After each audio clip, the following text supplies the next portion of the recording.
I've talked today about the financialization of the pharmaceutical industry. I think all of our society has been financialized, and to some degree, our brains and our imaginations have been financialized. There are not many occasions in my life where I've run a campaign where the American president comes out and says, I kind of support this. There was very little transparency around the COVID contracts, but what we did find out from leaks by government negotiators in different countries and so on was just the range of things that these corporations had asked governments to put on the table. So people do understand that big business is taking the piss out of them. And if there'd been no activism historically, we wouldn't all be sitting here having this conversation, right? The rules and the institutions of the global economy are responsible for perpetuating many of the problems we face in the world today, from poverty to inequality to conflict to climate change. If we do nothing, we won't win, right? If we do something, we might win. Right. Yeah. And for me, that's reasonable. Yeah. So today we had Nick Dearden, Director of Global Justice Now and the author of Pharmanomics. Yeah, Pharmanomics is a book that talks about big pharma, vaccines, and the problems we have with it. And we talked about that today. We also talked about him as a lifetime activist, the problems activism has, but its importance. And we talked about many other things, Trump's new government, RFK Jr., nuclear disarmament, and many other things. If you like what we're up to, support us on all platforms, like and subscribe, and hope you enjoy this video. The Inspire Us podcast. Shall we get started? Yeah, start. Thank you for coming, Nick. It's a pleasure. And I guess we'll jump right into it. We met when we had that, or when you had that talk with Els, who also had on the pod, and Hajun Chang, and we talked about kind of big pharma, pharmaceuticals, and you actually wrote a book, right? Pharmanomics. That's right. Yeah. And was that last year? Yeah. And maybe the question you ask, and I'll ask you, is so how is big pharma destroying global health? Yeah. So for me, this book came out of campaigning around big pharma for about 5 years, including in the pandemic. But my organization, Global Justice Now, we were working on big pharma before the pandemic. And so I had a reasonable knowledge of how these corporations behave, particularly how they behave in a crisis. And, I would say, in short, these corporations have become highly financialized bodies that are extremely well-oiled, efficient machines for making maximum profits for their investors and shareholders. But when it comes to producing the medicines that we need and then distributing those medicines at a reasonable price to everyone who needs them in the world, they're absolutely atrocious. Right? They do a really, really bad job. And we saw this in COVID-19, right, where you had countries like this one where, we got 3 vaccines, 4 vaccines, and many countries around the world had not even had their first vaccine for their most vulnerable people or for their frontline health workers. And I wanted not to forget that moment. I wanted not to forget what they'd done, which is why I wrote the book. And I wanted to say, look, it doesn't have to be like this. Because I think the pharmaceutical industry has been very effective since the 1960s at saying to people, you might not like us that much. You might think we're greedy profiteers. But at the end of the day, imagine life without us. Right? Imagine a life without modern medicine. That's very scary. That frightens me. And so I wrote this book as a way of saying, they're not doing what you think they're doing. They're not doing what they tell you they're doing. They are not producing the medicines that we need and will need in the future. In many ways, they're hedge funds. And there is a far more rational way of organizing medicine production that could have an immense impact on healthcare around the world. You said in many ways they're hedge funds. How so? So this was one of the things that I found really interesting, how this happened, right? So what I mean by saying that they're mostly hedge funds is that by and large, most of the medicines we have today being produced by pharmaceutical corporations were not invented by those pharmaceutical corporations. Right. All right. They are not doing very much primary research. Their business model is far more about looking at research that's already been done by public institutions, by universities, by small biotech companies, often with large injections of public cash, and saying, we think we can make a profit from this one. Let's buy that one up. Let's then use intellectual property rights that we get through that purchase to extract the maximum profit from this medicine for the longest period possible. And public health concerns, public interest concerns do not come into it. This is a decision purely taken on profitability for investors and shareholders. That, to me, is like a hedge fund, deciding what it's going to buy with an eye on what can make the most money for our investors for the next 20, 30 years. Yeah. I also read that like pharmaceutical drugs are not even made within the company. It's like outsourced to India or China or somewhere. Yeah, quite often. Yeah.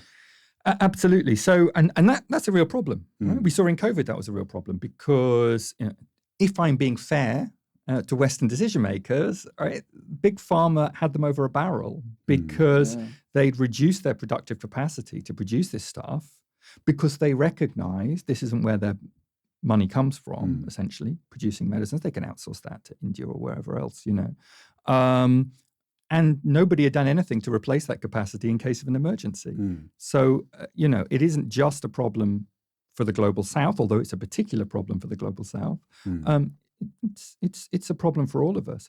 And one of the things I wanted to do is track where that came from, because I do think there was a time where that wasn't the case, at least not to the same extent that it is today, where these corporations did make drugs.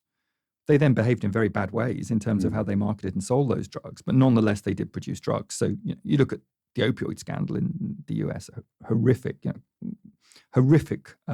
cost that it's had on lives in that country, where a pharmaceutical company created this drug, not a million miles different from heroin, then kind of told doctors, this is perfectly safe to prescribe for even the mildest of pains. Was that Oxycontin? Oxycontin, that's right, by Purdue Pharma, owned by the Sackler family. And didn't they even have incentives for doctors to prescribe this? Yeah, so there's a couple of great docuseries out there. Painkiller is a really good one that I've seen, but Dope Sick as well is also supposed to be really good. I haven't seen that one. Which, I mean, they actually show like the cuddly toys that they made of Oxycontin tablets that were in pharmacies and doctors' surgeries. And I mean, some of it, I would say, and this is not just about Purdue Pharma, it's pretty mainstream. You're talking about the corruption of medical professionals, essentially, because they recognize that these people are people we trust. Right? I mean, this is an old lesson for the pharmaceutical industry. You want to get people to take your medication. The best way is not simply marketing to them directly. It's getting the doctor on side, because these are trust figures. So they spend a lot of time, fair means and foul in terms of getting doctors on board. But that was a period where these companies were, making inventions and breakthroughs and doing serious amount of research. I think it all changed really in the 90s, and I think it's a mirror of a broader shift in global capitalism away from the idea that the money we make is based upon the stuff that we're actually producing, and towards the idea that the money we make is based upon our intellectual property. Right? And I include in that copyright, brand, trademark.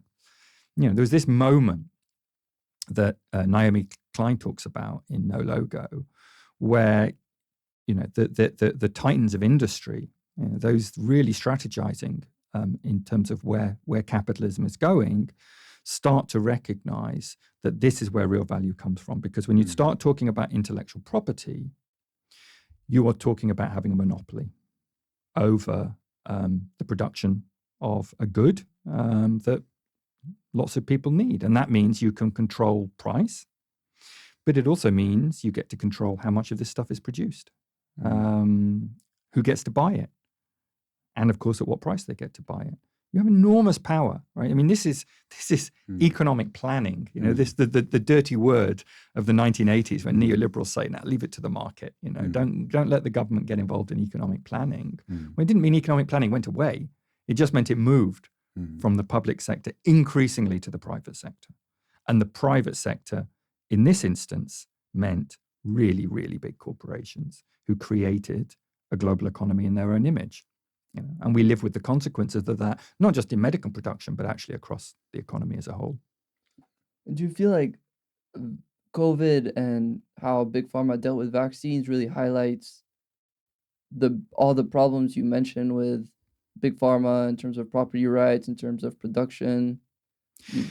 Yeah, I think it highlighted it really well. I mean, it highlighted it to the point that I would say it was even an embarrassment to part of the Western political establishment.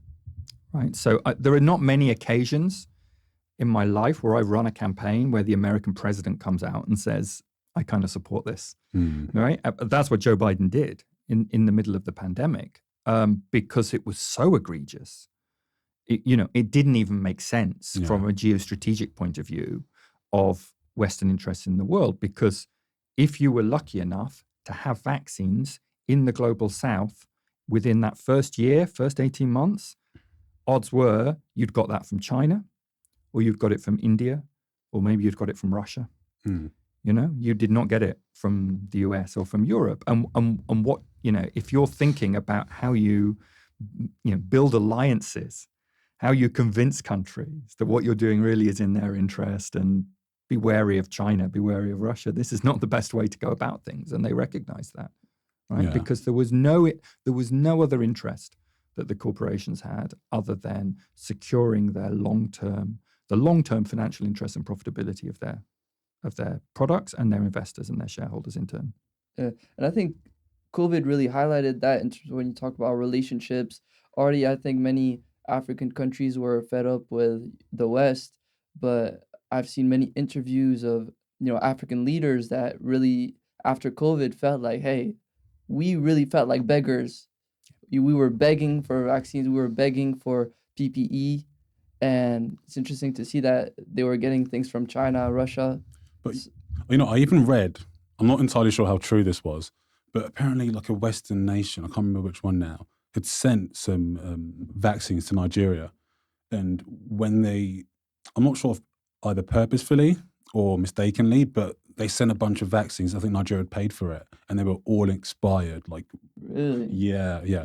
And the Nigerian government were just left with a bunch of vaccines which they couldn't use, and now had to incur an additional cost of trying to dispose of these vaccines. So, I mean, I guess the Global South really had a tough time huge. during. And you know what? That really fueled vaccine hesitancy in those countries. It was disgusting. There was this moment where, the head of Pfizer and some of the big pharma lobbyists came out and said, well, Africans don't want the vaccine anyway. They don't believe they're effective or whatever. Well, that was fueled by the way we effectively sent stuff that, as you said, had a shelf life of a week or something. There was absolutely no way a country could get the vaccines out in that time. So people started being worried about, you're sending us stuff which is expired.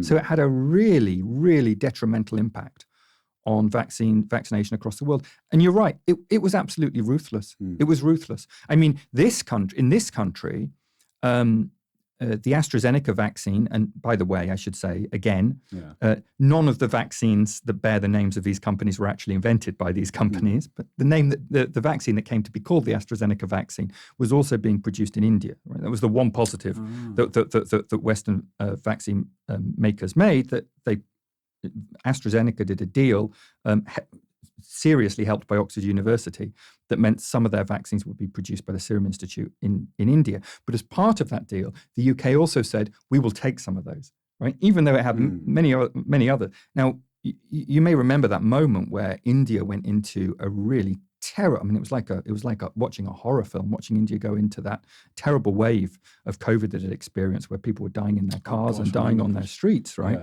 At that moment, Britain tried to take its 10 million doses from India. There was even a plan from a British minister to go over and try and make sure they were secured, because at the time Modi said, well, we need all these ourselves, we're putting export restrictions on, and the British went crazy about it. So you can't, and at that time we also had more vaccines, I think, per capita than anywhere else in the world.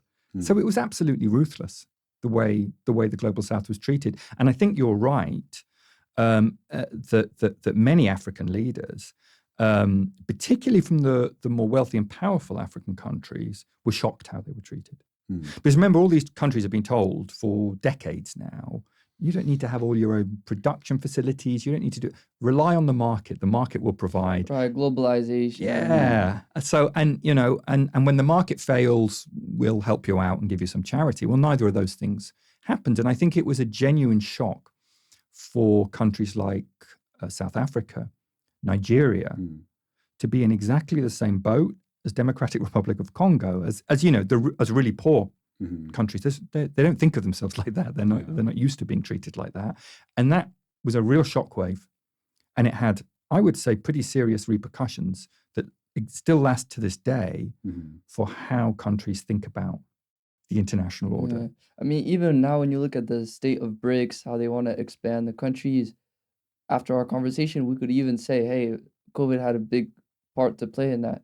I think it did. I think it absolutely did. And of course, it's been compounded since by Gaza and other terrible things we're seeing around the world. But I think COVID was a really important moment in showing countries, there is no fair and equitable international order, nothing even close to that, right? At the end of the day, it's the law of the jungle, and whoever can grab what they can grab will do so. You mentioned you were running a campaign. At that time, what was that campaign? So essentially the campaign was to say, for the period of the pandemic, intellectual property on these products should be suspended. Right? So we should suspend so intellectual property law became as strong as it is today in the mid-90s, where a bunch of corporations, including pharma corporations, went to the newly formed WTO and they thought, this is great, this is something really enforceable. And they put intellectual property in there as one of the primary objectives of the WTO. It's in one of the first agreements signed called the TRIPS agreement. And what this basically said was every country in the world has to adopt US-style intellectual property laws, right? So minimum 20 years monopoly on inventions that you own. And let's be honest, it often goes way beyond 20 years because of the way that they make tiny changes and then renew their monopoly. But this was massive. This was massive because up to that point, very few countries in the world put intellectual property on medicines. It was not really considered the done thing. I mean, even in Western Europe up to the late 70s, this was not the done thing. And it meant that you undercut, and this doesn't just apply to medicines, by the way. I mean, if you actually look at how countries that did very well in the 60s, 70s, and 80s developed, they did it by trading with countries, learning the technologies that they used, and copying them. Yeah. That's how South Korea went from being a very poor country to a very rich country in a generation. It's how China developed. And then suddenly there was this law saying, no, you can't do this. You must not do this. This is theft. And it massively changed power dynamics in the world. And we think this is just a problem, right? It shouldn't exist at all.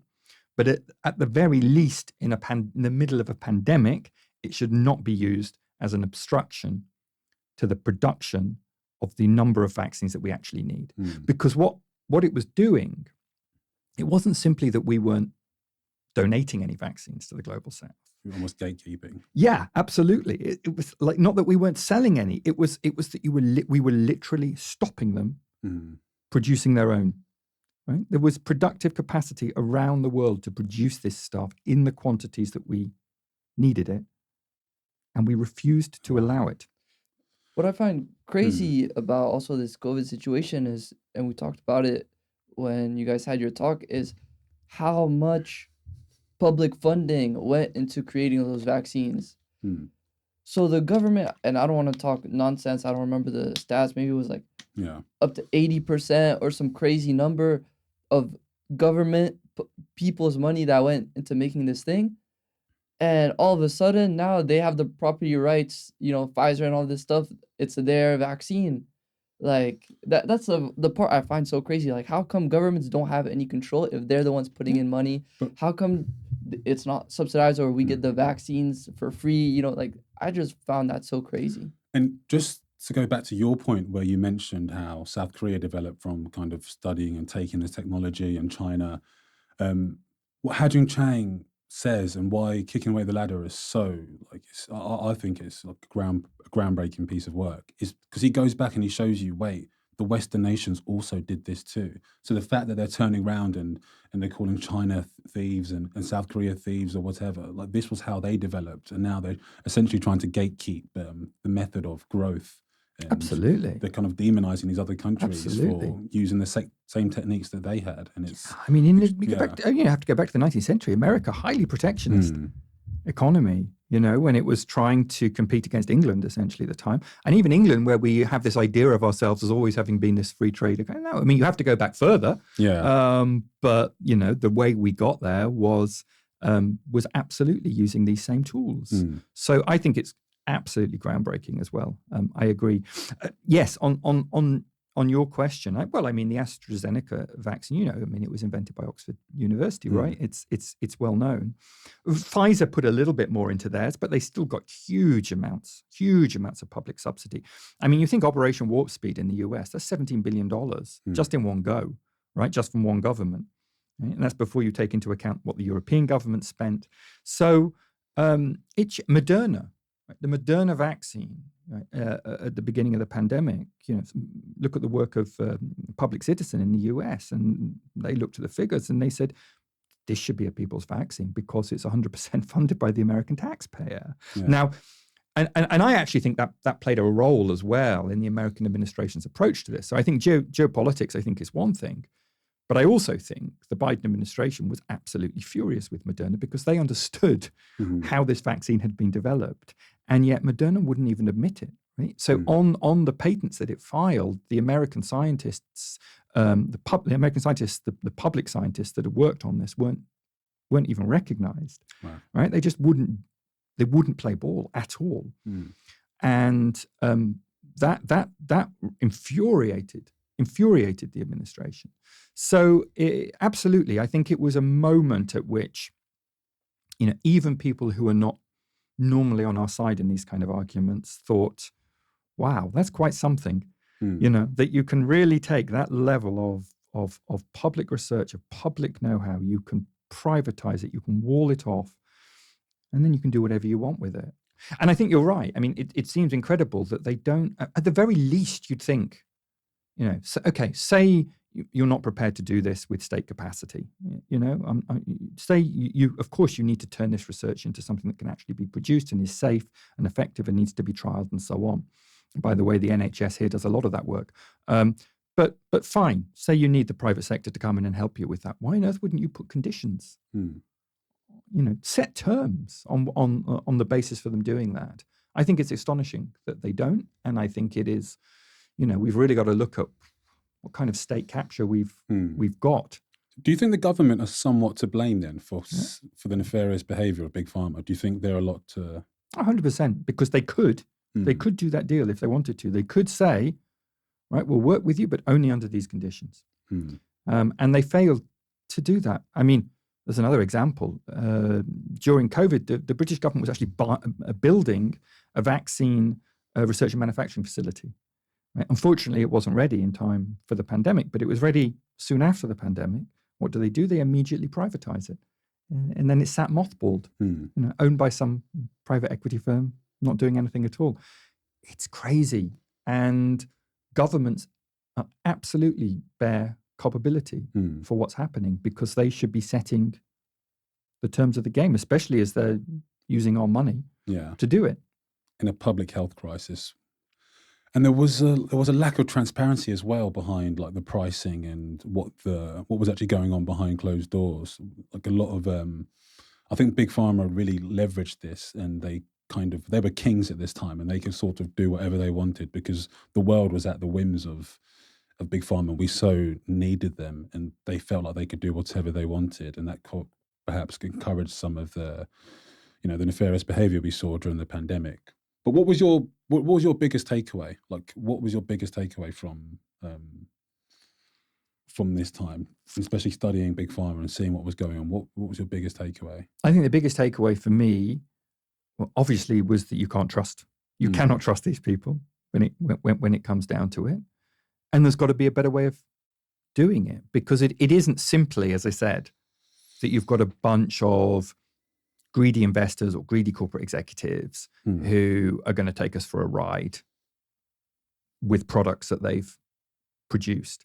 It's the fact that essentially they're not fundamentally doing the job, which in the first place gives them the social license to play such an important role in our economy. They stopped doing that job a long, long time ago. And effectively, what that means is they are not going to be choosing the drugs that are primarily important for, poorer people living in poorer countries. Not going to make any money there. But even for us, lucky enough to have a national health system, living in a country like Britain, they're not interested in the antibiotic resistance and how you produce, a new wave of antibiotics or alternatives to antibiotics. I mean, a right-wing government in this country realized this was a problem back in 2015, 2016, and said, it went to them and it said, well, what incentives can we provide for you to do this work? Because we're talking about globally tens of millions of people dying because antibiotics are failing within the next 20 years. Put a load of stuff in place, come back 5 years later, what have you done? Nothing. And I mean, Jim O'Neill, who's really interesting guy and worked with us to some degree on some of the campaign, he's not from my position. He's a former head of Goldman Sachs. He was a Lord. He took the Tory whip in the Lords, and he said, I don't believe a word you people say. I would just nationalize part of this industry if it was up to me. Yeah. So it's that realization. My takeaway is that realization goes beyond kind of radical campaigners who want a radically different world. It's actually being felt by people across the political spectrum whose interest is simply that we have the right medicines for the next 20 years. I'm not sure if you're familiar with, I think his name is Gerard Posner, but he talks about Big Pharma a lot. But what I personally took from him was that it's quite difficult to manage Big Pharma because I think in the 80s, Big Pharma were kind of pivoting away from vaccines. Like the vaccine industry was like deteriorating because of the litigation and they were just really put off by making vaccines. But you obviously, you really need vaccines at the same time. So I think in 1986, that's when they initiated this law, which kind of prevented or inhibited people's ability to actually sue Big Pharma in case an accident occurs from a vaccine. And then that kind of changed the game. And so some of the consequences of this is just that they could now, they were basically not intentionally, but they were knowingly kind of selling vaccines which were risky, and it gave them that power. And also they also encourage what's the term for it? Those drugs which are chronic. It's a chronic disease, and not many people have it, but the government will they want them to start producing it, but there's not much money in it. So they kind of offer these companies tax breaks and all these benefits. And I think the government have been a bit too generous to Big Pharma because it's hard to balance. You need them to make these vital drugs, but you also assist them and maybe assist them too much, and they essentially take the piss. And it's a juggling act. Trying to ensure Big Pharma produces, but also how do you keep them in line as well? So absolutely, it's extremely difficult. And the industry is very powerful. Powerful lobbying industry, powerful on universities, powerful in the research sphere. Even though they don't do all of it, but they partner with universities and so on. And very powerful in the medical establishment.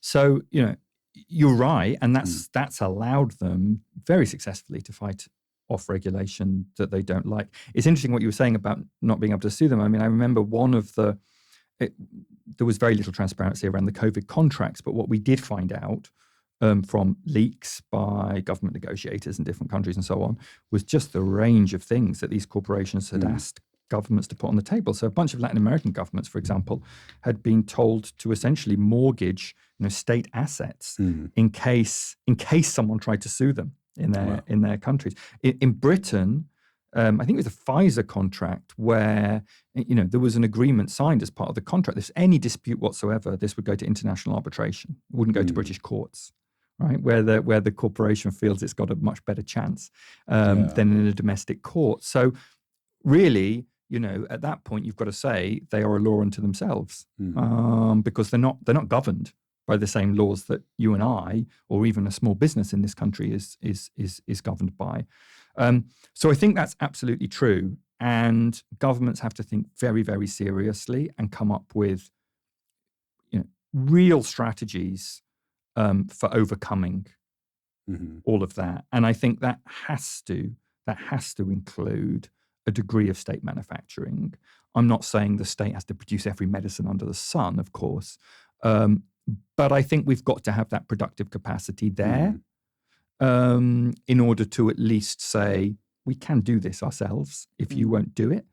And it's very interesting, even in the United States, where you might think, this is the last place in the world this is going to happen. California, the state of California has said, we're putting 100 million on the table and we're going to produce our own insulin. They're using a not-for-profit company to do it. But, they've undercut the monopoly of the insulin manufacturers because they were charging absolutely insane amounts of money, to the point where, so many Americans could not obtain it and were self-rationing, to detrimental impact on their health, and so on. And so they said, well, we're going to produce it at cost ourselves. And guess what? The price tumbled down. Wow. Perhaps there needs to be like some sort of reform about property rights as well, because I was reading about patent thickeners, and it's like they're essentially, it seems so ambiguous, some of the stuff they're even patenting. Like they're patenting, to me, it seems like maybe the packaging, or like the color, or the style of, I don't know, it just seems like very minuscule or inconsequential things, and they suddenly kind of come up with these, there's an abundance of patents on this one drug. They have about 90 patents on one drugs, and just like no one can get near that. Patent thickets, yeah, that's right. It's absurd. There's, because they're now thinking the active property in magic mushrooms is useful for treating mental health conditions, right? So, and they can't patent that because it's a naturally occurring product. So they're thinking of ways of building patent thickets. So this investment company run by Peter Thiel, the right-wing US investor, they've come up with all sorts of ways of trying to patent this, including this should be administered in a room with soft furnishings and pastel colors, I mean, crazy stuff. But, it's an example of they will really try anything to get control of stuff which they've really had nothing to do with the development of. And I think you're right. And I think this goes beyond medicines. It's a comment on the entire global economy that we have today. We're often told we live in a knowledge economy. If we live in a knowledge economy, why do we do everything possible to privatize and enclose knowledge and prevent collaboration? That is an absolutely ridiculous way of encouraging the dispersal of knowledge and making the most of it in order to deal with the very, very serious challenges we face. Joe Stiglitz, the American economist, says, this is a system made for an entirely different economy to the one that we have today. And absolutely, we need to totally rethink it. And in order to rethink it, we've employed some concepts from long time ago, the commons. Yeah. Right. So the commons comes from medieval England, where peasants, in order to be able to live, kind of insurance against things going wrong, could graze their animals or grow stuff or collect resources from common land, which technically was owned by someone, but they had rights to use it. And we're saying today, actually, let's start thinking of some of these knowledge products as commons once again. And it would be astonishing how much creativity could be unleashed through collaboration if you didn't simply allow a big investor or a big corporation to monopolize knowledge, which we all need in order to deal with the problems we face. But perhaps pro-capitalists would say that's the heartbeat of capitalism is the protection of property rights, because why would anyone want to innovate if it's just going to be copied and then they could profit off of it as well? And perhaps you'd face some pushback on that. But has your work actually, or your activism, has it been directed to tackling some of these like silly property rights or patents that we have, which could clearly be reformed? Yeah, and I would say there's a spectrum of how we've tried to do that.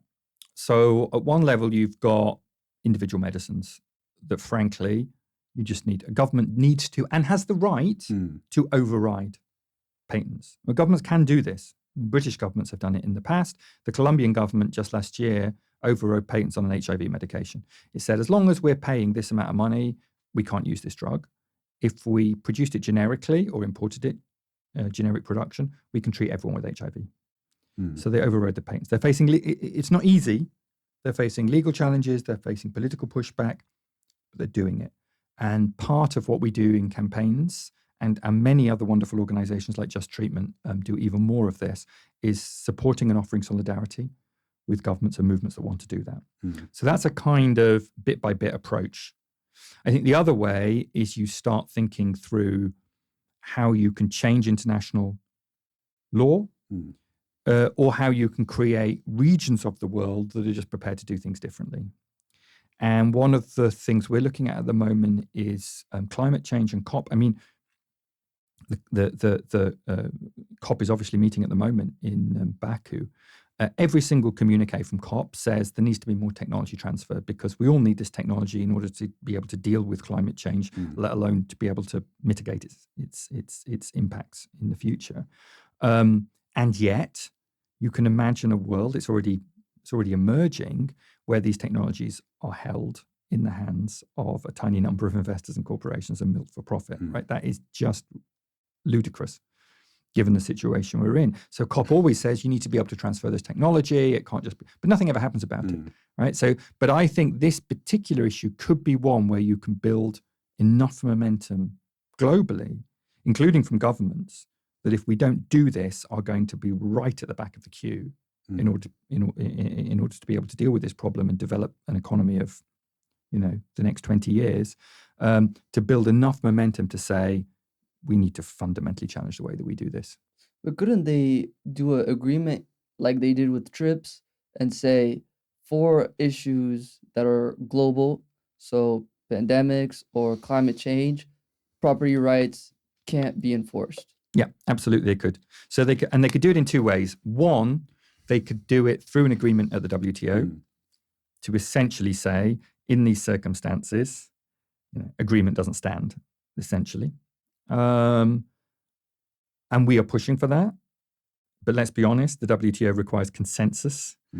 And there are some countries like Britain, like Germany, like the United States, even though it was slightly better in COVID, but normally it isn't, who are just never, ever, ever going to agree to that. So I think I think there may be more opportunity in a group of Southern countries coming together and saying, we are going to collectively start developing stuff and treat those technologies, those inventions in a different way. And I think if you look at what South Africa's already done in response to COVID, where it set up this hub where it started researching mRNA technology, because they said, well, we're not going to get this technology from Pfizer or Moderna. We're going to have to come up with it ourselves, just try and work out how to do it. And they did it fairly rapidly. They're now looking at making TB vaccines. And then they said, and we are going to share it. Right? We do not own this. We're going to share it with everybody we think can use this safely and effectively.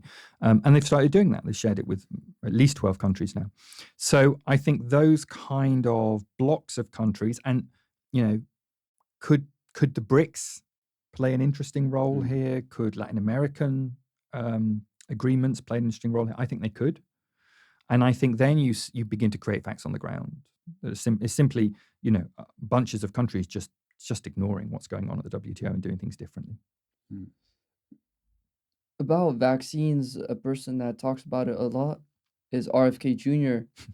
And he was recently placed in Trump's administration as Secretary of National Health or something like that? Head of, what are your thoughts on that? Do you think it will bring...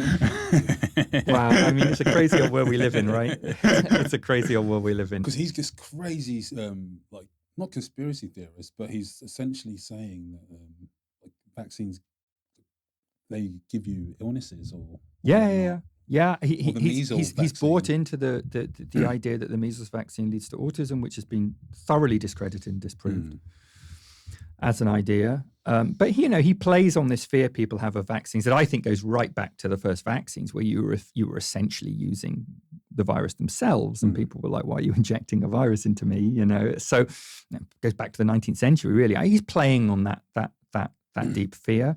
You know, I think he's a let's be honest, he's a very, very strange guy. You know, he's obsessed with taking fluoride out of water and all sorts of other things. I mean, there may be issues I would agree with him on in terms of the quantity of chemicals, particularly in the food industry in the United States. But the problem is, you know, it's not mostly based on science. It's based on feeling, and I think it's pretty dangerous. I mean, having said that, I think if you look across the board at a lot of Trump's picks, I mean, they're so far out there. They're quite out there. That I think, you know, there's a real car crash coming. I mean, I just simply don't think it's sustainable. The paths out at the moment. And so how long this all lasts, I'm really not sure. It's certainly scary. But there are so many contradictions within that administration itself, if indeed it becomes an administration. Even like Tulsi Gabbard, she's essentially pro-Putin. Yeah. Like she implies she's pro-Putin. And she's like, what was she appointed? What was the role again? It was head of national security. Yeah. Yeah. I mean, really, some of these people are far out. So you know, the question for me, I suppose, is how much grassroots support is behind these people in order to let them do a significant amount of damage but before they can be stopped. He has those positions, but he does seem to be someone that is anti-big pharma. Do you think, you know, despite these things, he could have positive impact in reducing big pharma's power? So look, I think big pharma will be scared. Yeah, and that's always a positive thing, right? But the problem is, I just don't think he has a reasonable plan for how to go about dismantling their power, particularly as part of an administration that, let's be honest, you know, is very free market in many ways and very pro big business and very pro tax cuts and so on. I just think the contradiction there is too great, and I also fear somewhat, you know, that Trump's overall plan, insofar as there is one, is all about small state, is all about actually wrecking these government departments. Yeah, I mean, and you know, we really do rely upon. I mean, for all America claims to be free market and everything, I mean, the NIH is incredible in terms of the amount of public research put into medicine development. There are very few medicines we would have if it wasn't for the NIH and the work that it does. It is a great example of creativity and innovation promoted by the state, by a state department. It's quite incredible. And you know, he's threatened to, I think 600 staff, or you know, he's threatened to sack or whatever. So you know, I think that's, you know, potentially again very scary. But how far he gets in any of that, who knows? What I do think is, and what I think all of this proves, is very often I think those of us who would describe ourselves as being on the left are too afraid to really call out some of these vested interests, some big business, the way the global economy works.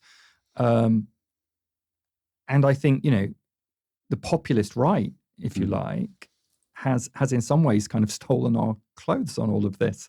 It's shown that actually you can point the finger at big business, and people do understand that the economy operates in a very unfair way. People do understand that big business is taking the piss out of them very often, is profiteering off them. They do understand they're living in an awful, unequal and quite undemocratic society. And unfortunately, the far rights use that, you know, to mobilize people behind a very unpleasant agenda. I think, you know, what we need to say is not simply how do we limit the damage by what's happened here, but how do we put forward a radically different alternative that gives people an idea of how it is possible to live in an economy structured in a very, very different way. And your life in many ways will be better. Yeah. You know, offer up that vision and that hope, I think, is the only way you're going to undercut this. You know, I think what's been shown in the last election, but also for a long time now in the US and also in Europe, is simply kind of appealing to this kind of, wow, this is a bit scary, this is a bit crazy, you know, stick with us because we know what we're doing, we're the professionals. It doesn't wash. It's not washing in an economy and a society as unequal as ours is, and why should it? So I think, it is the onus is on us really to come up with a vision of how things could be different. And I suppose, going back to the pharma stuff, some of what I lay out in the book is an attempt to begin doing that in terms of the way we make medicines. To be honest with people, there are real problems. I'm not a conspiracy theorist about vaccines. The whole reason I campaigned on this is because I want people to have access to these vaccines. So I believe they work, although of course they could be better. But you don't have to produce them in this way. And indeed, I think actually producing them in this way foments some of the conspiracy theories that we're seeing. It's not surprising people are distrustful of an industry that behaves in this way, is it?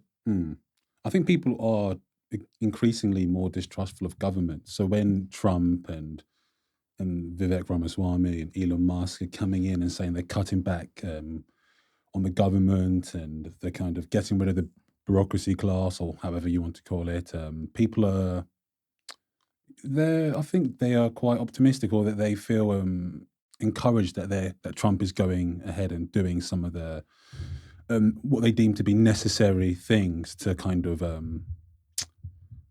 I feel people think that this is going to better their lives. But as you said, I think people are quite detached, or they aren't really aware of how intertwined the state is into modern economies and how actually useful it is. I mean, the COVID was an example of where the state needs to intervene, or any sort of public crisis, or even with climate change now. Like, can you really lead that to the private sector? I mean, I think these crises show us that no, the state has played a massive role and is going to continue to play a massive role. But I guess there is an argument to say that, hey, maybe we do need to cut down on this bureaucracy class. Because I think I was reading about the Department of Education in America, and that's like the paradigmatic example of, all right, this might be this bloated public sector which isn't performing. I think they spend the most in the world on the education, but their metrics are some of the worst in the world.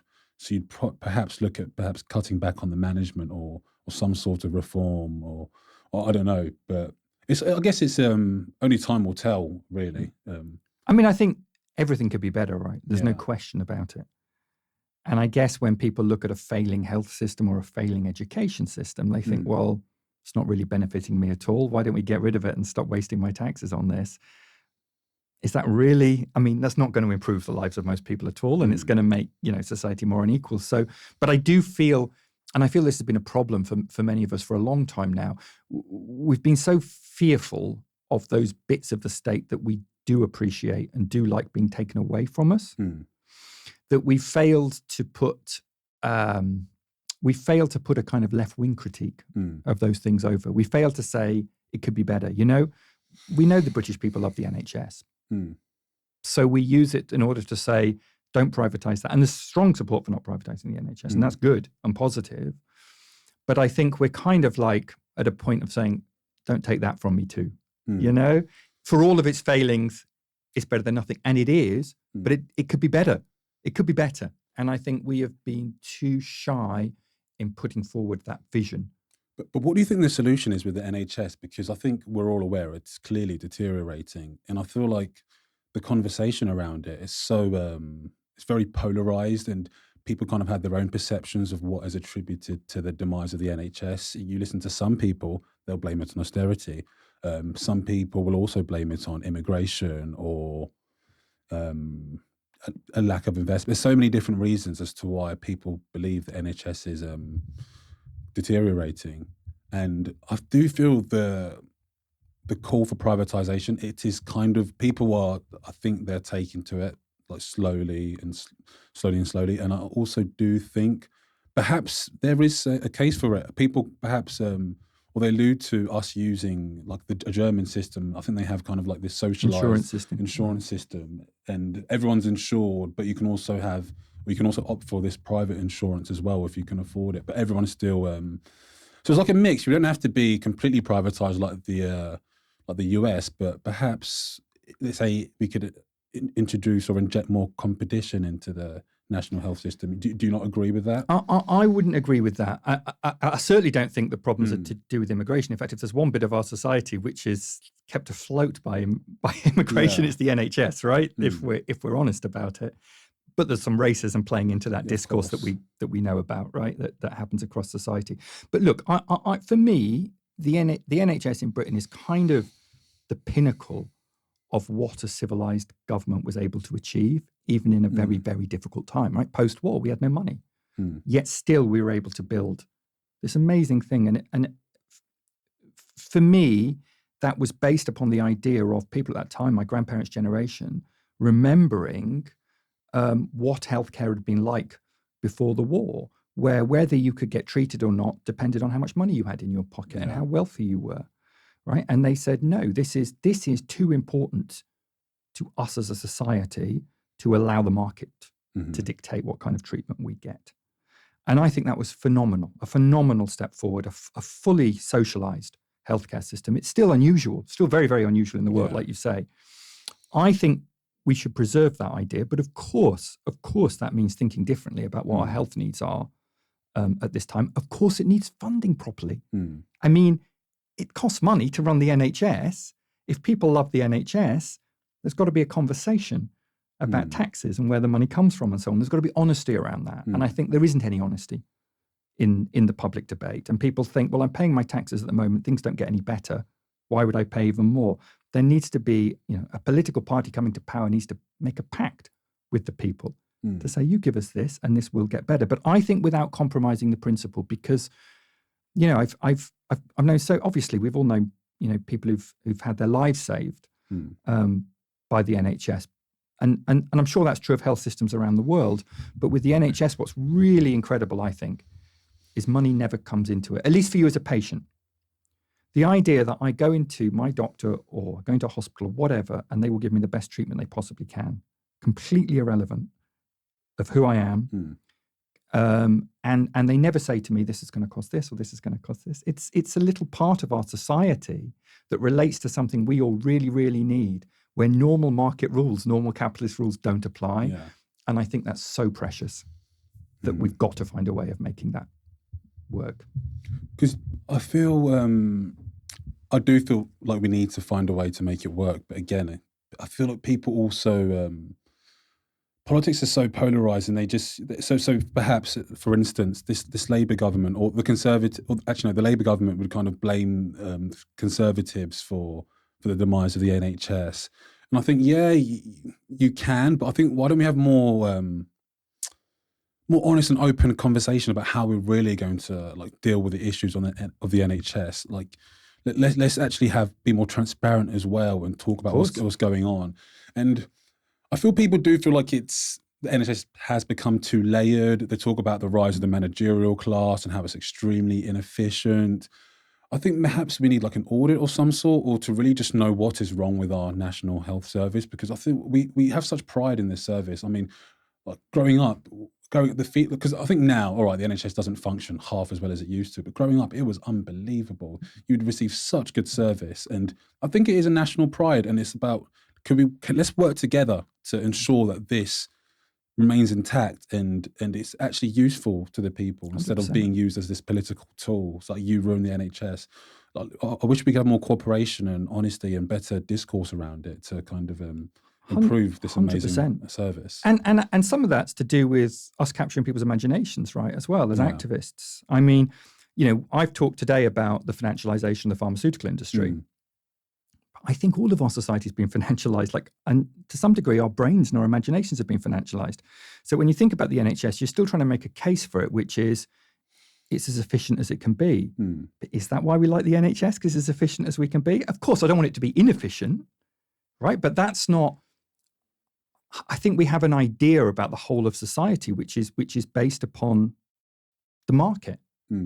And we've got to find a way of thinking about society which isn't based on the market. And that's really hard, especially in a city like London, where you have so few spaces. I mean, this is great being at SOAS, which isn't I suppose you are paying to be here, right? Yeah. So in some sense, it is a market space now as well. Yeah. It didn't used to be when I was at university, but there are so few spaces, so few places in our society where you can think about things separately from a commercial logic, from a market logic. And I think the fact we can't do that is stifling our imaginations and our ability to create this kind of society we want.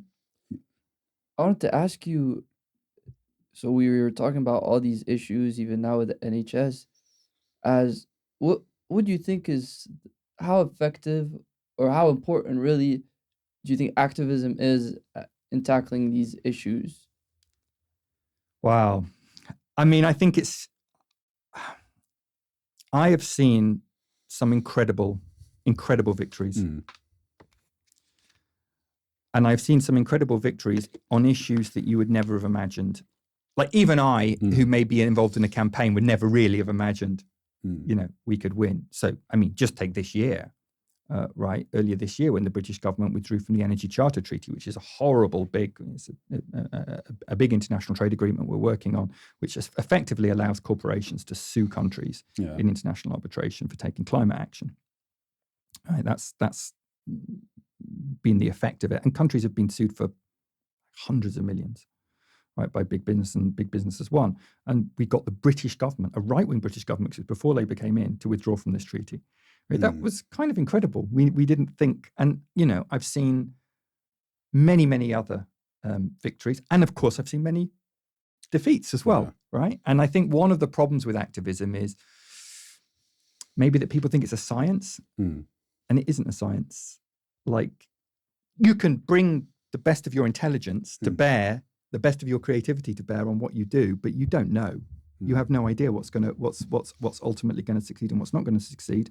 But that doesn't mean you don't try, because if you stop trying, you're never going to win, right? And I think we are at a point now, and it's really nice to be here, talking to students, because I feel like you're part of a generation which essentially realizes we are in a really very difficult place. We are really screwed if we don't do something about this. That's very different from when I was a student. There is a degree of radicalism which is kind of shared very broadly, I think, among this generation. And it is precisely out of the mobilization of a generation like that I think change can come. And I think that's where change came in the 1960s, and I think it's possible now. But I don't want to underestimate the challenge. I don't want to make it sound like, therefore, it's going to happen in exactly the way that I'd like it to happen. It's going to be very, very difficult, very, very challenging. But it can win. It can win. Of course, it can win. Yeah. If there'd been no activism historically, we wouldn't all be sitting here having this conversation, right? We'd be working down a mine or working in a farm or wherever the hell. The idea that people like us 300 years ago could be educated in the way that we've been educated, could have some of the freedoms we have in society, that is incredible. And it is the result of activism in previous generations and from people who enjoyed so much less freedom and respect than we do. So that's just the thing I always think about when I'm, close to despair, that we don't really have the right to despair. We can't. We have to keep trying, because it's the only thing that's going to work. And we know it can work. Yeah, historically it has worked. Like, even you look at 20th century, and it's true, we're part of a generation that is very aware, now with technology, and a lot of our generation is standing up for, issues. But I feel like also activism has changed in the public eye. When you look at back to the Vietnam War, there was like all these young activists, and being out there was very just widely accepted. And now I feel like there's starting to be a little bit of a switch towards this word activist, that activists, or especially climate activists, they throw these terms around, and it almost has like a negative connotation around it, yeah. And I think certain things that really affected public opinion, I know worldwide, for example, Just Stop Oil, was it Just Stop Oil, that go into like museums and throw, or the ones where they like block a highway road, like those really, like those clips go online, you look at the comments and people just hate those activists. Yeah, there's a lot of contempt. Look, I of course, I take that, but I don't think it's that different. I mean, if the suffragettes had social media, imagine the comments they would have got, right? Yeah. And you look back to the Vietnam protests, look back to the civil rights protests in America, look what a lot of just mainstream people's reaction was I mean, it's actually scary. I mean, it's more scary than some of the stuff we face. I mean, people were risking their lives, actually. The scenes on American campuses last year on Gaza reminded me like nothing has in between of the scenes from the Vietnam protests, right? Where there were soldiers, the National Guard shot dead students in Vietnam protests. And I mean, I remember being myself out on protests in London, as part of the anti-globalization movement, Reclaim the Streets and so on. And we were not well received in the press. Let me put it like that. And it wasn't just the elite. An awful lot of people who were small c conservative in society, did not view what we were doing positively. I think it's always there. And I think to some degree, we're almost too scared of it because of social media. Like, I think any big change that comes about emerges from a major debate within society about the best way forward. And the most successful campaigns that I've been part of have kind of embraced that. And, I've seen activists go out and, I used to be part of the debt campaign, right, to cancel climate debt. No, it was more about cancelling what we called third world debt at the time, but global South debt. This was a huge debate. We were in a minority when this started, a small minority. And our activists you'd go out and you'd argue with people. People would disagree and you'd lose the argument and you'd think, why did I lose that argument? And you'd go back and you'd get better and you'd learn and you'd try again and you'd try again. And, I've seen some fantastic activists, but the best activists have lost a hell of a lot of arguments. It's important that we remember that, right? It's just, I know it's hard. I'm not saying it's easy, but I think, I wouldn't look back to any time and think it was easy then.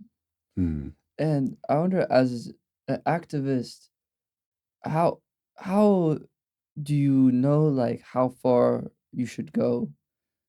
I know like some people really get frustrated in the system that we are in, and they can also fall into maybe you could call it a deep hole where they're like, we have to take over the whole system and just like break it down, and almost like anarchists.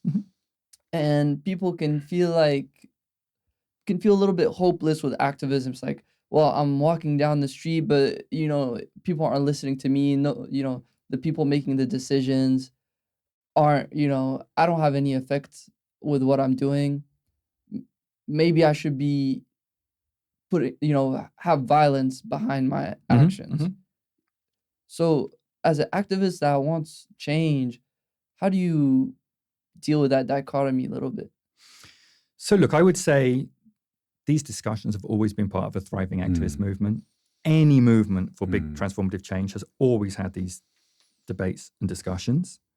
I think, on the question of violence, it depends what you mean by violence. Because if you're talking about, Just Stop Oil or the suffragettes, or, you're talking about civil disobedience. And I think civil disobedience has accompanied every major change in history. So you think it's just necessary? Look, I'm not going to tell people what they should risk and what they shouldn't risk. I think it's a choice we all have to make. But at the same time, I'm certainly not going to condemn it. And I think, to be honest, you look at the situation in Gaza today, I think civil disobedience is more than necessary. When you're looking at a genocide going on that our own government is complicit in, I think civil disobedience is absolutely called for and legitimate in that circumstance. So, it depends on the situation. It depends what the impact is likely to be on other people in society, because we're trying to build a movement, right? So is it likely to hamper that, or is it likely to help it? There are so many questions around all of this. I think, frankly, if you look at the science behind climate change and what it predicts is going to happen, the social turmoil, the immense violence against people, around the world, then I think, frankly, throwing some paint around or stopping some cars is not that radical an action. Now, there may be a question around whether you're bringing people with you or not. That's a separate that's a tactical question. Like how effective, right? The tactics behind it. That's a separate question. So tactically, and I don't know, and it's going to be different in different circumstances, right? But I think the moral legitimacy of it, I don't really have a problem with. So looking at it tactically, and you said you've seen very successful activists in the past. What do you see is the factors that make for a successful activist campaign? Are we talking about it's a campaign that was able to rally a lot of people behind it? Is it they had a strong message? Like what are the factors that tactically lead to change? I mean, I think it's, as I say, look, I don't think it's a science. Right. But I think there are some things you can probably pull out. One of the things I pull out is it does not need to start with a huge number of people, but you want to grow, right? And another thing I would pull out is I don't think you've got to have, in fact, I think it's important not to have a message so bland that it covers everybody, right? As I say, I think to some degree, embrace the fact that there are differences of opinion in society on this, and we want to take on those differences of opinion. We want to win people over. So you almost have to be provocative. To a degree. Like I would say, not needlessly, but I think to a degree, fight your corner, right? If we believe this is where, and I think we've been too scared on that issue. I think there's definitely been a movement in the last 20 years or more to try to create messages which we think everybody's going to like. It's interesting because the farmers, there's not a lot of contempt for their protests. And rightfully so, I stand with the farmers. I think they're justified in taking to the streets. And perhaps there's even talk of the farmers in the UK to be a bit more like France, to be a bit more radical. But perhaps you wouldn't hear that for other causes because they get berated a lot more. Like the Just Stop Oil people are absolutely sick of them. When they come up on social media, everyone is just throwing just hurling abuse at them. So it's interesting to see kind of what people see as acceptable, like what activism is acceptable and what isn't. Yeah, I agree. And there are always outriders, right? As well. Just Stop Oil is an outrider, right? And so they're pushing the bounds. On an individual action, I think you could say, yeah, maybe that's interesting. No, that's probably a mistake, right? Yeah. I know, but I'm not the authority on it. I don't know I don't know. And I think that's the interesting thing. I think, if you look traditionally at the way juries have dealt with activists, when they really understand what people are trying to do, they've traditionally been pretty lenient with them, right? Which is why they've tried to change the law to stop this kind of stuff. And I think that's interesting. Like if you can really sit down with an ordinary person in society and convince them why you did this, you may get a reasonable hearing. So it's really interesting. But like, as I say, I think, some things have just surprised the hell out of me in terms of why they have become that touchstone issue. Other things I'm absolutely amazed that they haven't. Again, I go back to, I think it's very, very interesting looking at Gaza at the moment, which is, I think we have been without an internationalist solidarity, a major international solidarity movement in this country for quite a long time.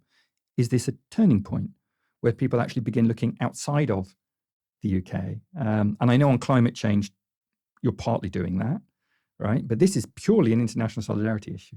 And I grew up with a lot of international solidarity issues. And, again, it was interesting which ones kind of appealed to people and which ones didn't. But yeah, I think I don't think you can put kind of, an equation together and say this is how it works. But I do think that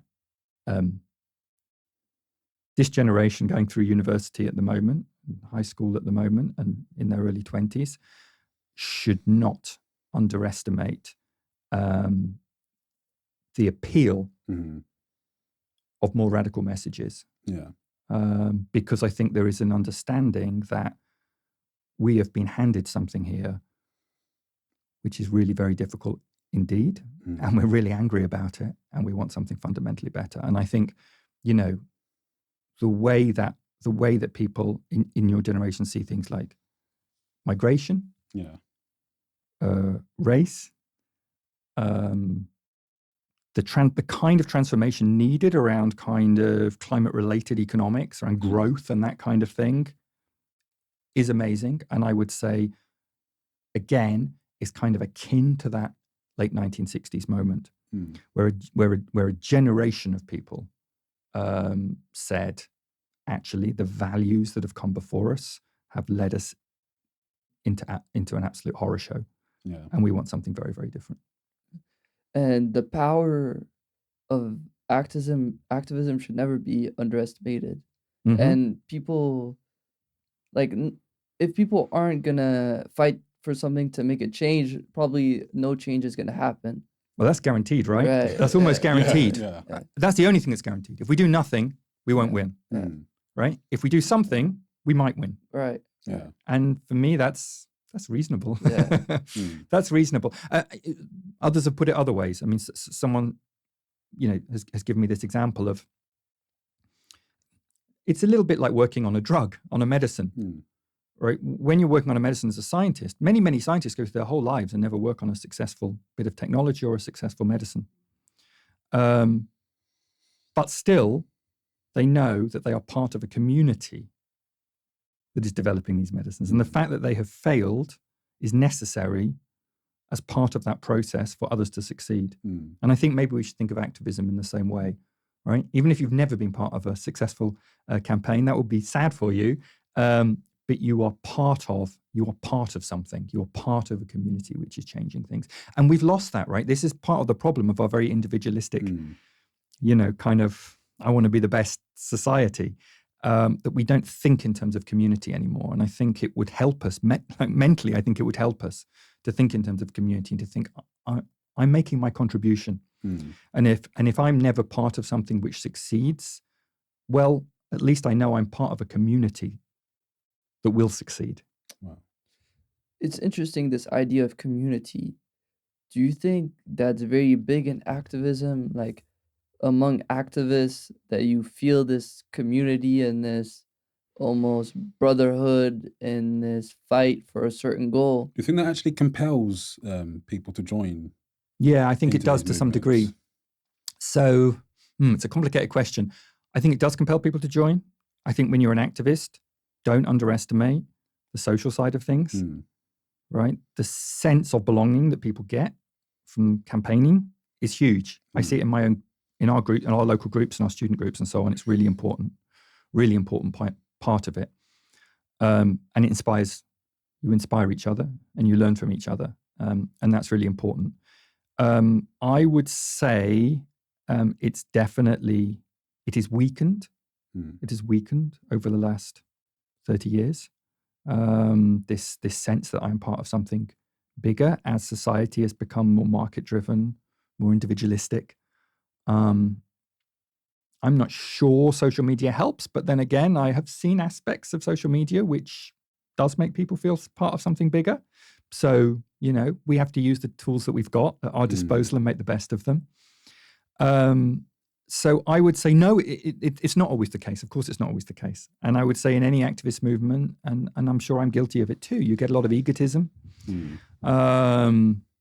just have to try and be mindful, I think, of the fact that it's not really how it should be, and we should be part of this community, and just do whatever we can.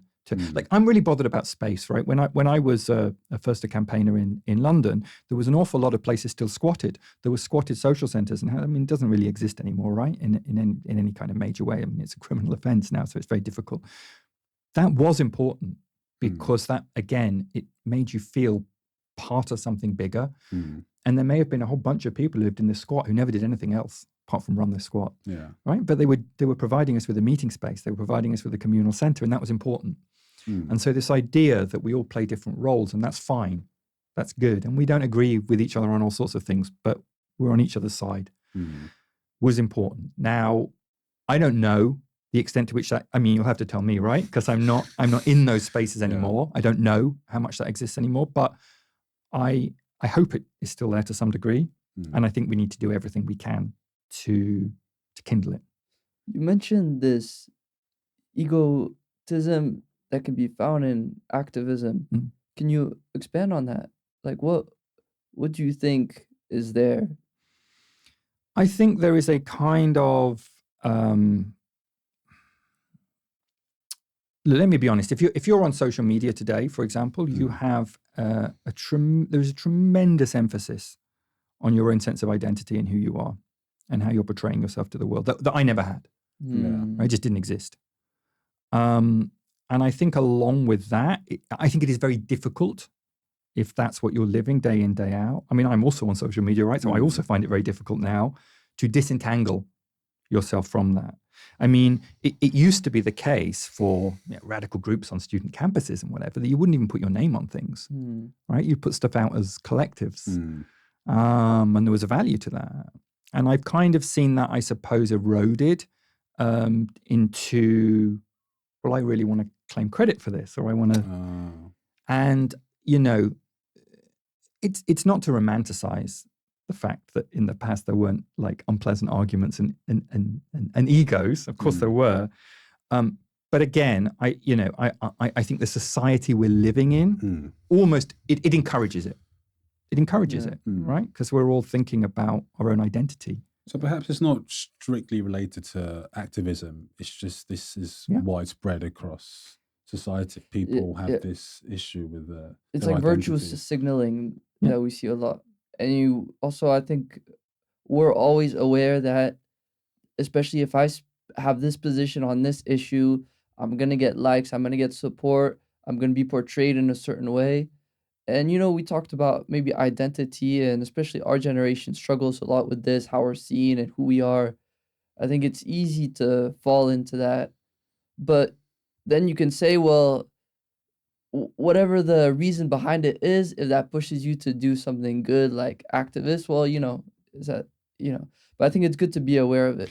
I think that's the important thing, right? None of us can completely dissociate ourselves from the social conditions we're living in. Of course we can't. But to try and question it and to try to think, how can we do better in terms of bringing people into this movement, into our campaigns, into our activism? I think that's the important. On the topic of campaigning, I'm aware that you've done a lot of work for the nuclear disarmament movement. It's something that it really fascinates me because what strategies do you guys use, and is it just, do you have a focus that's specifically on the UK, or do you kind of have this global perspective too? Like, because I always think, okay, perhaps if we started to just destroy our nuclear weapons, but like, how do you convince a China? How do you convince a North Korea? And isn't that also kind of an incentive to keep your nuclear weapons? Is because we have these nations which are just very unlikely to comply with our terms or what we see as our vision of a better world. So I should say, like, I haven't done that much on nuclear disarmament. No. I mean, I came to the conference, and of course I broadly support them, but I would be lying if I said that I'm a great activist on nuclear disarmament. But I do think nuclear weapons and more generally militarization is a huge problem, right? It's a very scary world we're living in at the moment with the military buildup. And I think, frankly, you know, if we're thinking about climate change and whatever, you know, we don't have the resources to be spending on all of this stuff, which itself is a major cause of carbon emissions. You know, never mind apocalypse. So I think it's a huge problem, and I think, you know, for us as activists, one of the ways that I've tried to undercut that in my own work is precisely by the kind of international alliance building that we engage in. So we're an internationalist organization, and I think the important thing is to be in touch with movements in other countries, so that those countries don't seem isolated, other, and different and isolated. Absolutely. Look, let's be honest. If you're in Iran in the world today, there's a huge incentive to get nuclear weapons, right? I mean, you've seen what happens if you don't, because you've seen what happened to Iraq. So it's a massive problem. So I think unless we can begin to build a kind of global order from below with very different incentives, we're going to be trapped in that logic forever. And for me, the beauty of working with activists from around the world is we can say, that is absolutely not true of everybody living in that country.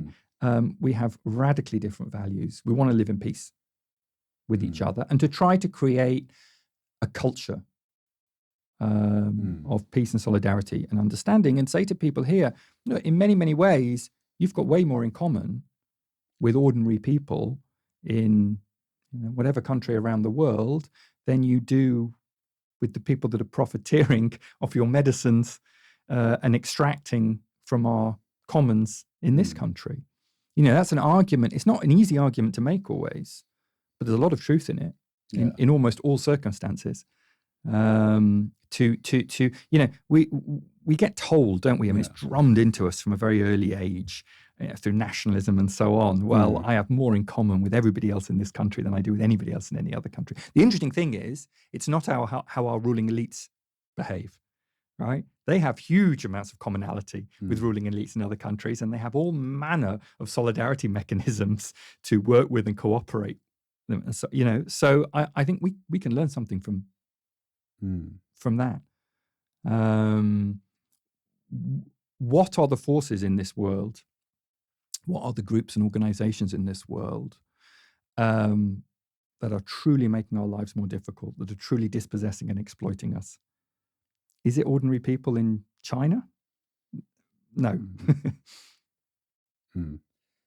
How did you get into this line of work of activism? Because you went to LSE as well, but you're very anti-neoliberal economics, and you're very aligned with the heterodox school of thought. Yeah, well, it's interesting you say that. I didn't do economics at London School of Economics, so that might have helped. It definitely helped. I started off doing politics, and I was quite repelled by the fact that, having tried to turn economics into a science, I don't think it is a science, they were then trying to turn politics into a science.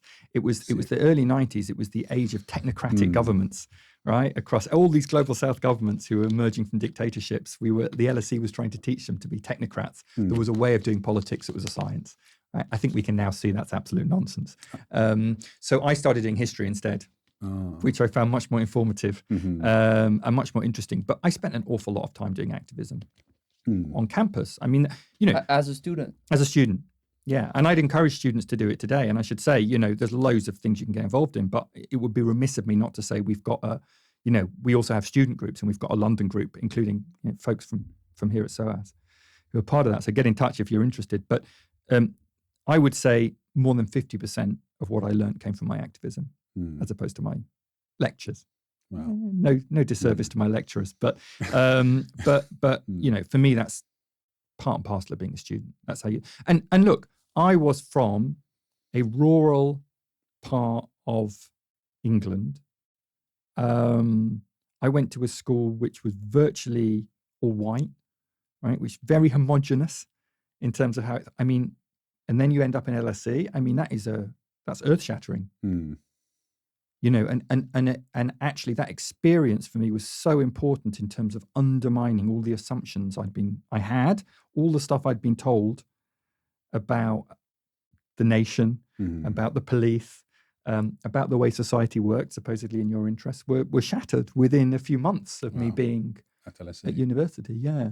So, not everyone has that opportunity, and I understand that. And so, we've got to be mindful of that too. But how can we help to also, people who come from, parts of the country where they never see anyone who doesn't look like they do, they're going to have 9 times out of 10, they're going to have a pretty slanted view of how the world works. So how do we speak? How do we speak to people in different circumstances in our own society? Because that was what did it for me completely. I was not radical before I came to university. Do you consider yourself radical now? Yeah, I consider myself radical. I mean, I think what I've been saying in this interview is, I know people dress it up as, well, what I'm saying is more common sense actually than the society. And it's a valid thing to do. But I think given the political spectrum that exists in this country, when we go to elections and so on, I would be on the radical end of the spectrum. And so you're in university, you find this world of activism, find that you're learning a lot. It's a completely new world. Do you never leave that world after university? There wasn't a time where you thought, or you kind of strayed away from activism, And then he came back. I mean, I think all of us who are activists, you engage more or less depending on. I was incredibly lucky. So when I left university, I did some jobs like most people do, which were, kind of working in. Quite corporate. Well, I worked in the BBC, but just answering phones. I worked at a publishing company doing very basic admin. And then I did some office admin at a charity. And then I was really lucky because I got a job at War on Want as a maternity cover. Now, I didn't really know these organizations existed. And I was like, you can get paid to essentially be an activist, right? And I've never really looked back. And I've had an extremely privileged life as a result of the fact that I'm essentially a paid activist. Not everyone can do that. Yeah.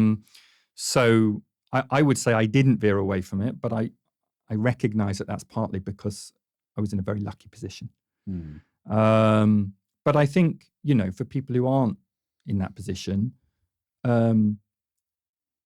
what I've noticed is people tend to get very engaged in an issue and give it a lot. And then they'll maybe move away and do something else, and maybe they'll come back.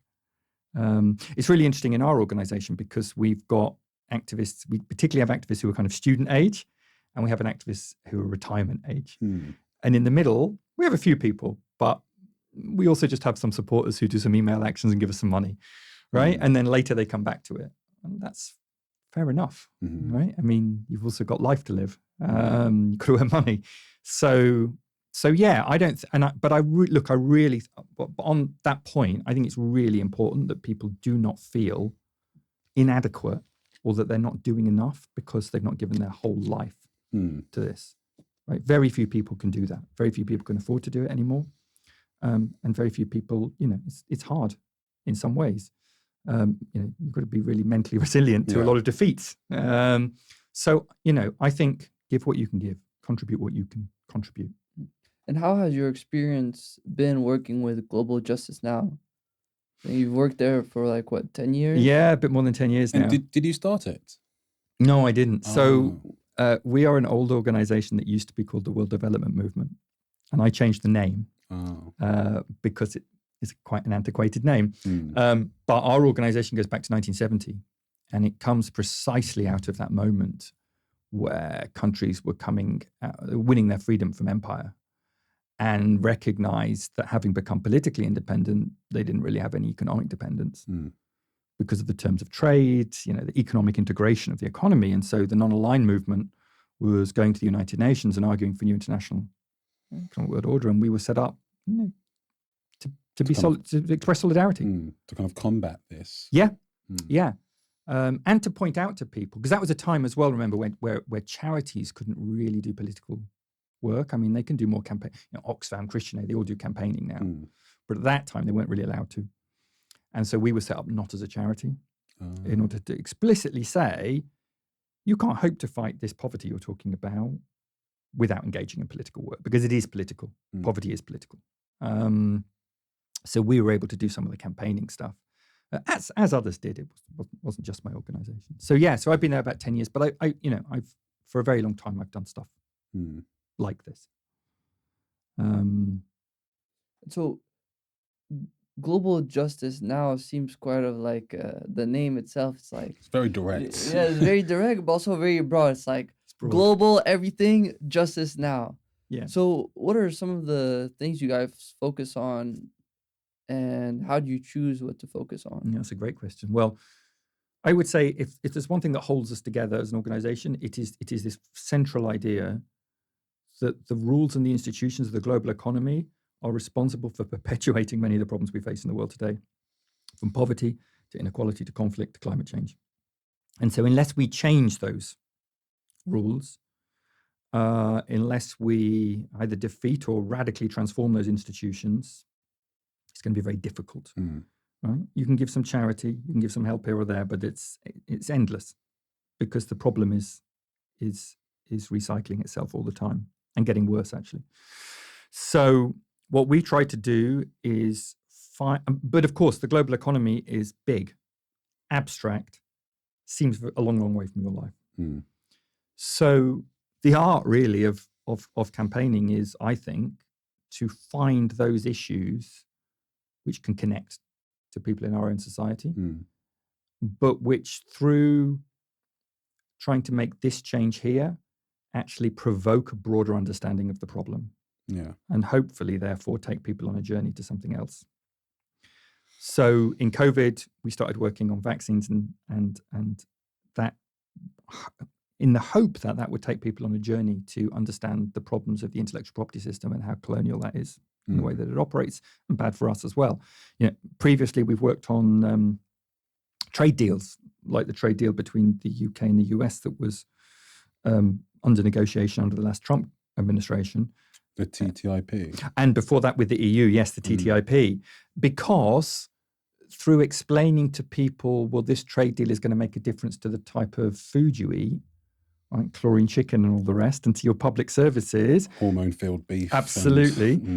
This gives you an idea of how the trade system works. And it isn't simply about trading off tariffs against one another, right? It gets into our lives in many, many ways.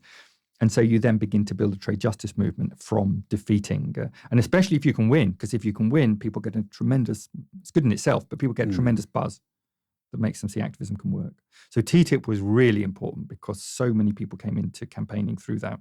Yeah. And then started getting interested in all other bits of the trade system and how you can. So that's what we try and do, essentially. And as I say, I don't think there's a science to it.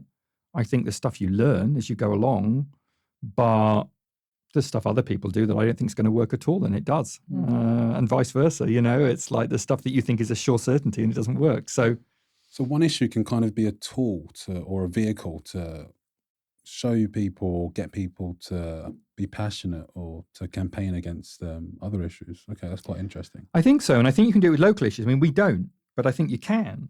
You can get people engaged in, an issue on their own housing estate or, around some green space in their local area or whatever it is. And through engaging them in a process of campaigning, bringing them together, getting them to think and act more collectively, they can win and change something. And that hopefully feeds their appetite for a bit more change. Because I think so many of us, you feel so isolated in society today. You feel so powerless. It's not an accident, right? I actually think we're supposed to feel powerless. And that's part of what the kind of individualistic arc that we've been on over the last 30, 40 years is all about. If you can break that, you've done something really precious for people. And frankly, at that point, it doesn't matter to me. It's very nice if they're still a member of Global Justice now, but if they want to go off and do something else to change something, fantastic, right? It's that process of getting people to be an activist is as important as any of the issues that we're working on at any one time. I think that's really powerful. This idea of getting a win and it saying, hey, we made a change. Let's see how far we can take this. And I think we even see that on a personal level, when we talk about personal change in our own lives, no matter how, chaotic our life might be, if we make like one little change and it's like, wow, no matter how undisciplined and how much of a mess my life is, and you can bring that in activism, talking about the world, but I was able to make that little change. Let's see what else I can change. I think that's really powerful. So activism perhaps is just a way for people to realize their power and what they can do when you collectivize and strategize But I together. think one difficulty with activism is that it deals with very issues that are very terrible and big. And so most of the times we are very emotionally invested because we're dealing with issues that are, have very real consequences. And I think that one problem it can tackle is that being so emotionally invested, we talked about, being tactical and change. How effective and is this emotion holding back activism when we talk about effective policy changes? Well, it's like, are we just maybe too focused on breaking it down instead of focusing on a solution to the issue? Do you mean that a lot of the time we're driven by kind of a feeling of anger or even fear, as opposed to maybe mobilizing around a more hopeful? Yeah, or maybe just rational thinking about the issue. That's an interesting question. I mean, I don't think we should necessarily shy away from our emotions. Like, I think our emotional response to things is important. And it's useful. I think And anger useful. is a useful emotion I that agree. leads to action. But I not- agree. I think also to captivate other people, I mean, you have to be emotional. Yeah, right. The most captivating speakers have emotions behind, like in Yeah. their soul. I mean, if you campaign for something and you're stale and dull, who's really going to be? Who are I you going to agree. galvanize And to? do you know what? Like, we've learned over years now, like, you think, well, I'm constantly getting this argument back. What's the answer to that argument? And you'll come up with an answer and it will be watertight, right? But no one cares, right? Because that argument still sounds better. You can see this with Trump, right? This goes back to this, you know, I mean, he talks nonsense, but it somehow works. There's something in. So I think, actually, to be honest, I think a lot of campaigners have been almost too rational and think, well, if I have the right answer, that's going to convince everybody, and have been absolutely astonished when it doesn't convince everybody, because I think emotional life is also important, and it's what inspires people. What I do agree with you on is, I think it's important, and it's the other thing I think we're a bit bad about, is I think if we do mobilize around an emotion, that emotion is often anger or even fear. And I think a lot of people just going about their lives, you know, want to know that they're going to be okay, want to know that they're going to have security, and want to know that in some way their life is going to be better. And I think we struggle to do that. I think we're not very good at it in general. We talk about climate change, and, you know, 80% of the time, I feel like we're mobilizing people around fear. And I'm not sure fear is that useful in terms of long-term engagement, getting people long-term engaged in activism. You can do spurts of it, and you can get very burnt out and despair. But I think we need to find a way of saying, look, if we're going to deal with climate change, society is going to be radically different. And, you know, there are going to be things that you might miss. But we have an offer of a society based on more collectivism, on community, on better public transport. There's all sorts of things you can put in that place. How do we sum that up? And I think that's something we've not done well enough at all when it comes to climate change. And I think it's a turnoff for an awful lot of people.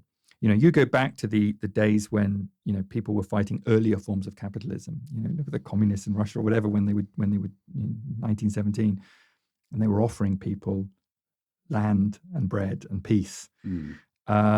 And I think often if you listen to us, we don't sound like we're offering land and bread and peace. We sound like we're offering you something to get really angry about or be really scared by. Yeah, that's quite interesting. And on that note of, you're talking about the ability to connect to people. And I think a lot of people on the left have sort of reflected, and the political parties who are supposed to be representing the left felt like this has been lost. I mean, the Democrats in America, the Labour Party now, a lot of people on the left look at these governments and think, you know, you really are out of touch with the people. And perhaps that's where Trump won, was because he has this unique ability to connect to the layman. And so how do you think the left can regain this? How do you think the left can actually forward, or not forward, but to just connect with people again? Because it feels a lot, they feel quite out of touch. I mean, Kamala Harris, the left don't, or the average person doesn't really see her as this relatable figure. Keir Starmer doesn't seem too relatable for a lot of people. The opposite of relatable, isn't it? Yeah, Right? and it's, I mean, so how do we gain that? He's How do cold. very cold, very distant, very kind of like, not elitist, but managerial, certainly. yeah. So I agree with you. I totally agree with you. I think it's completely the wrong way. But where do you think this stems from? Why is the left? Why are the parties representing the left have become so out of touch with the layman? I think there's probably loads of ways you could analyze it. You know, I do think there is a genuine class issue in this country, and I think it exists, you know, in NGOs as well. Like I think the connections across our society have got weaker and weaker and weaker, to the point where they've kind of broken. I think there's lots of reasons for that. You know, that some of the historical defeats of the workers' movement in this country, the miners' strike and so on, a kind of breakdown of a national conversation through the same media that we all watch. there's loads of ways you can cut it, but whatever the reasons, there is a massive distance now, I would say, even between those of us who are activists and many people in this country who are just ordinary working class people trying to do their jobs and trying to get by, and struggling. And we don't speak to them enough, and we don't speak for them enough. And I think that operates in spades at a high politic level, particularly because you've got a bunch of politicians who seem absolutely determined to preserve as much of the political status quo as possible from an ideological perspective. So Blairism in the Labour Party was tremendous. I mean, there's always been a strong strand in the Labour Party of being status quo, but I think Blairism kind of turbocharged that, and in a sense, those parties they don't at all really play the role anymore of representing the interests of the ordinary person. They play a role of stabilizing the state at those times when the Conservatives are not in power, right? Or like you've just seen recently, right, where the Conservatives become so out there, so chaotic, so unable to govern. Well, actually, it's safer for the interests of business and the interests of state that the Labour Party does it. And so they've almost become they've become a second establishment party like the Democrats have in the US. But you're right in that they've also done that in a way that they seem peculiarly unable to speak to ordinary people. In a way that, billionaire elitists like Trump seem able to do it. Elitists like Farage or Boris Johnson seem able to do it better than the Social Democrat Party can. Like considerably better. Considerably better, right. Right. Even I saw Farage with the farmers, and he's there with these people asking about their points of views, and to be fair to him, he does a really good job at it. Whereas you look at Keir Starmer, he doesn't quite have that ability, and I think Labour, it's almost unbelievable. It's lacked that for a while. So perhaps that's some of the impetus should be on how do we engage with the people, how do we make people feel connected to us, because I think that is really missing with some of these. It is. I mean, look, with Starmer in particular, I think, the idea, and you could maybe argue a bit with the Democrats, so I think it was a bit different. I think they actually integrated some of the Bernie Sanders vision better, at least initially.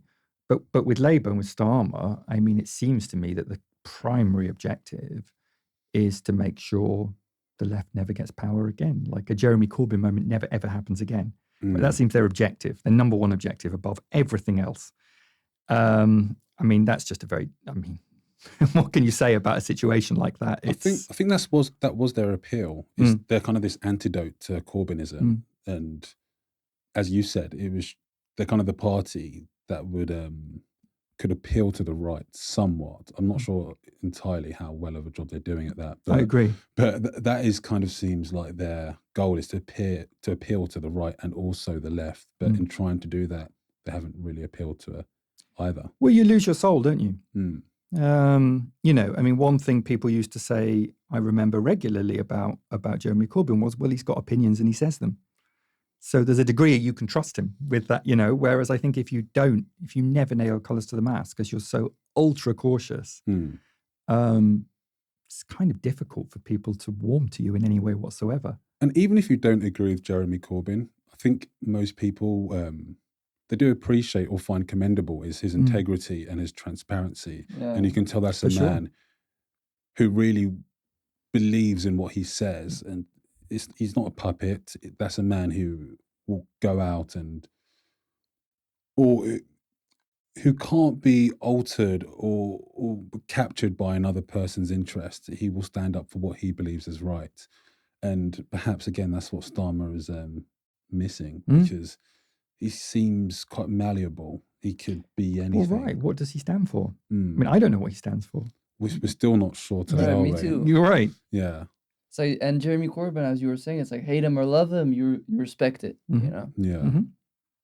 So it's a chronic problem, and I do think it's a problem that's not specific to this country, but I think it's extreme. I think Islamic leadership is an extreme example of it. But I think if you look at social democrat parties throughout Europe, there's a real problem. You can see in Germany, in Scandinavia, I mean, France, more interesting at the moment, actually.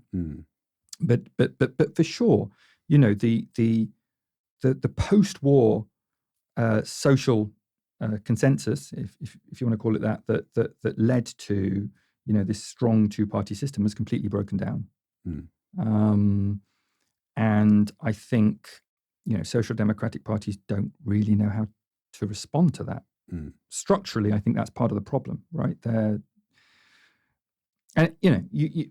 loads of thinking about this, but it's probably true that in a country like ours, which has got first past the post, where you can only have one of two governments, for the Social Democrats to be in power, they need to build a coalition, and that coalition needs to span a fairly broad range of people, including a more conservative part of the working class and a more kind of radical or liberal urban working class, but also middle class, right? And it's shattered. That alliance is shattered now as a result of the social conditions that we're living in and what's happened in recent years. And it's and partly the inability of different parts of that coalition to even speak to each other anymore, which is what we started off talking about, is at the bottom of that problem, that contradiction that we now face. And they just I mean, I don't see any possibility of that being resolved in the near future. So I think we really do need to look at other ways that outside of those parties, and I guess that's where civil society movements and campaign organizations and whatever else come in, we can begin rebuilding social alliances through which we can advance the kind of change that we're absolutely going to have to embrace if we still want there to be civilization on this planet. Nick, it was an absolute pleasure. If people want to look at what you guys are doing, whether they should go to Global Justice Now, the website. Yes, where can they check Global Justice Now. I think it's globaljustice.org.uk. I should know that. Put Global Justice Now into Google or the search engine of your choice. And yeah, if you're here on campus and you'd like to find out more and maybe even join us, then get in contact with us and we can let you know more. Yeah. Nick, it was an absolute pleasure to speak to you. It was a really wide-ranging interview, but really enjoyable. Yeah. All right, cool. Yeah. Glad to hear. All right. Yeah, that was good fun. Whoa.